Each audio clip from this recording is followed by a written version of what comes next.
A tu juicio, doctor Germán, ¿cuáles serían las principales herramientas como estrategias de la geopolítica china? Sus principales estrategias es que, en términos geopolíticos, digamos que trata de tomar distintos elementos, no solamente de la geopolítica física o de la geopolítica clásica, como se conoce, sino también de geopolítica crítica. Es decir, elementos también culturales. Cada vez más identifican que ese es un elemento primordial al momento de entablar una interacción con otras sociedades. Es decir, cómo piensan, qué piensan de nosotros, cómo nos ven a nosotros, cómo los vemos a ellos, cómo entonces podemos hacerle, cómo entonces también preparan cuadros, es decir, a personas dentro de distintos ámbitos de sus cuerpos diplomáticos o de sus cuerpos comerciales. Desde, digamos que si esa tarea la van a hacer en 10 años, ahorita a chicas o chicos los mandan a estudiar, por ejemplo, si quieren hacer relaciones con América Latina, mandan ya a chicos a estudiar español y a vivir en México, en Chile, en Argentina, a estudiar español, estudiar la cultura, estudiar las costumbres. Y si continúan estudiándolos, porque luego de ahí van a pasar a ser, digamos, dirigentes, a lo mejor de los escalafones bajos, pero van a ir subiendo en la estructura política de China hasta que son los tomadores de decisiones. Entonces, conocen plenamente con quién van a tratar. Entonces, este término, este es otro de los términos claves en su geopolítica de China, que luego, por ejemplo, acá de repente tenemos, o a veces no estamos pensando que si queremos tener relaciones, no sé, con Nueva Zelanda o con China o con Pakistán, pues tenemos pocas personas expertas y a lo mejor esas pequeñas personas expertas quizás nunca han pisado un pie en el país donde son expertos, que también eso luego pasa, ¿no? O nos adjudicamos muchas personas ser expertas o expertos de ese lugar, pero no hemos dado un pie, tampoco hablamos el idioma, entonces eso también nos, pues digamos, cierra la brecha a diferencia de ellos, que ellos nos conocen profundamente. Entonces, digamos que ese elemento de la geopolítica es primordial para China. También su visión, como habíamos comentado en otros programas, su visión a mediano y largo plazo de los objetivos que pretende. Y en el caso de América Latina, para retomarlo, hay una región cerca de Macao que identificaron que esa va a ser la puerta para sus relaciones con América Latina. Y entonces están construyendo prácticamente o han hecho toda una infraestructura cerca de Macao, se llama Hengqin, para poder llevar a cabo relaciones comerciales y financieras con América Latina. Entonces, digamos que siempre su proyección o uno de sus elementos, su proyección de planificación a mediano y largo plazo, como otro elemento distintivo de su geopolítica. Pues qué interesante esto que nos acabas de mencionar, doctor Germán. Efectivamente, los chinos son estratégicos, previenen cosas y me genera, por ejemplo, en el caso mexicano, me genera la idea de que nosotros pudiéramos imitar, por ejemplo, eso. Es decir, los chinos me recuerdan mucho a los japoneses en cuanto a la restauración Meiji y estos viajes que hacían, que mandaban los japoneses a diferentes centros industriales de Europa para adquirir el mayor conocimiento posible de esos países, aprender los idiomas y luego regresar a que revolucionaran Japón. Esto en 1862 en adelante. 100 años más tarde, China ya lleva 4 décadas más o menos haciéndolo, y esto que dices es primordial. O sea, mientras que los chinos que se van a enfocar en las empresas como Huawei, Oppo, Xiaomi, y algunas otras, en cuanto al mercado latinoamericano, ya los mandaron a aprender español. Y entonces ellos hablan, pues, el chino, el mandarín, el chino cantonés y algún dialecto de alguna región china, más el español y el inglés.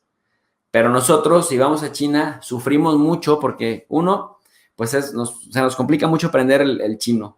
Dos, porque aunque lo queramos aprender, tenemos que invertirle como 3 o 4 años y de pronto no hay esta estructura de respaldo, por ejemplo, de un estado como el mexicano, para lograr ese objetivo, porque ni siquiera hay un plan o un diseño estratégico de hacia dónde vamos como sociedad. y por mucho que digan que China no es democracia, que el Partido Comunista y que es súper autoritario y que bla, bla, bla, y que hay cuánto miedo, lo cierto es que estos países democráticos, al estilo latinoamericano o al estilo estadounidense, no tienen rumbo, o sea, no saben hacia dónde van. Es más, nosotros mismos no sabemos qué va a pasar después de que se vaya AMLO. ¿Sí me explico? No sabemos si el que viene detrás de AMLO va a ser el Lenin traidor moreno de Ecuador y no vamos a saber hacia dónde se dirige. Entonces, eso digamos que sí es importante de China porque los chinos ya saben a dónde se quieren ver en 300 años y están trabajando con esto que en sociología los gringos definen como the agency, la agencia, esta visión de sí mismos como comunidad, como colectividad, de saber hacia dónde quieren ir y hacia allá enfocan los esfuerzos la mayoría de estos. Pero sí es una gran diferencia, sí es muy, muy, muy notorio la diferencia de cómo los chinos están con su grupo de chinos en España aprendiendo español, con su grupo de chinos en diferentes países de Europa aprendiendo los idiomas de ellos, culturizándose, y después son los que vienen a las empresas a dirigir los departamentos orientados hacia esas áreas geográficas y estratégicas. También los hay en Malasia, también los hay en Vietnam, también los hay en muchos países. Entonces, hay un complemento, ¿no? No solamente lo piensan, no solamente lo proyectan, sino que están trabajando para materializarlo. Y eso me parece que es parte de su ventaja, ¿no? Sí, efectivamente. Y de hecho, sí, pues hay una idea que se retoma precisamente desde la restauración Meiji y que otros países también tomaron después y que incluso la China del siglo XIX, principios del siglo XX, pues consideraba que pues era un caso de éxito que a veces que les costaba incluso a ellos emular. Decían, también los chinos trataron de hacerlo, pero no fueron tan exitosos como el Japón del siglo XIX y principios del siglo XX, en donde dijeron, bueno, ¿cuál? En ese momento identificaron que el mejor ejército del mundo era el ejército prusiano y entonces mandaron a una delegación de japoneses a estudiar cómo se estructuraba el ejército, cómo se organizaba, cómo generaban tácticas y estrategias en el campo de batalla. Identificaron que en ese momento la mejor legislación era la francesa, entonces mandaron a un montón de japoneses a estudiar la legislación francesa y así sucesivamente para tomar lo mejor, pero no solamente copiarlo, sino adaptarlo a sus condiciones y entonces darle el giro y mejorarle, que eso es lo que también en buena medida se nos ha perdido un poco ahí también esa sensibilidad en el caso de China, en el que decimos, bueno, imitan todo, copian todo, sí lo copian, pero para mejorarlo y para adaptarlo a sus propias condiciones. Y entonces ya mejorado, después luego viene el rebote, digamos como el efecto boomerang. Luego ya viene para que otros lo tomemos, pero ya digamos que vamos atrás en la carrera. Les estamos tomando, pero ya nada más atrás la camiseta en la carrera. Y ya un poquito si se las alcanzamos a ver. Van a veces un poquito en una vuelta o dos vueltas antes que nosotros en esa carrera.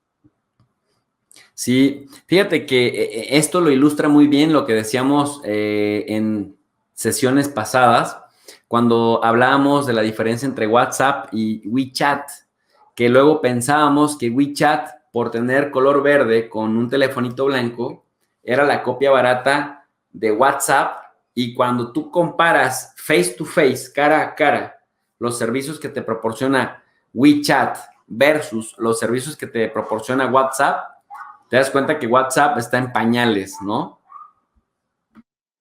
Sí, efectivamente, sí. Y en este caso también de la franja, de lo que hemos estado hablando, pues también, pues en ese sentido no es una copia de, por ejemplo, un esquema, digamos, geopolítico del siglo XIX o una reedición de un proceso neocolonial.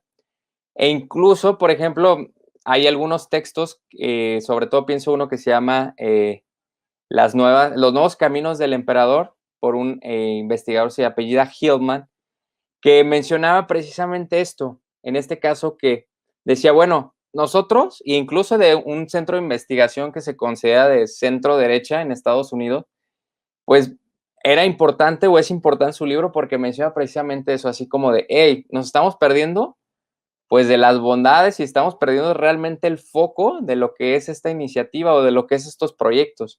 Y estamos perdiendo incluso la carrera, ahí lo dice, como una especie de llamamiento a autoridades políticas estadounidenses, a decir, bueno, pues el discurso de la guerra comercial, pues sí fue bueno para atraer quizás al electorado, para como solventar algunas posturas, pero dicen, no nos está funcionando, esto nos está generando cuestiones contraproducentes. Y entonces, algunos incluso retomaban la idea de cuando pues se da la guerra civil en China, en el 46, dice que el debate de quién perdió a China, dice, bueno, ahora quién está perdiendo al sudeste asiático, ¿no? Y el sudeste asiático está, pues, digamos, con los brazos abiertos recibiendo algunas cosas de esta infraestructura que considera necesaria y además bajo menos condicionamientos de los que pues generan otros financiadores a nivel internacional, como puede ser el Banco Mundial, como puede ser el Banco Asiático de Desarrollo, puede ser el Fondo Monetario Internacional. Y en el caso de China, pues digamos que puede amortiguar esa necesidad en términos de capital.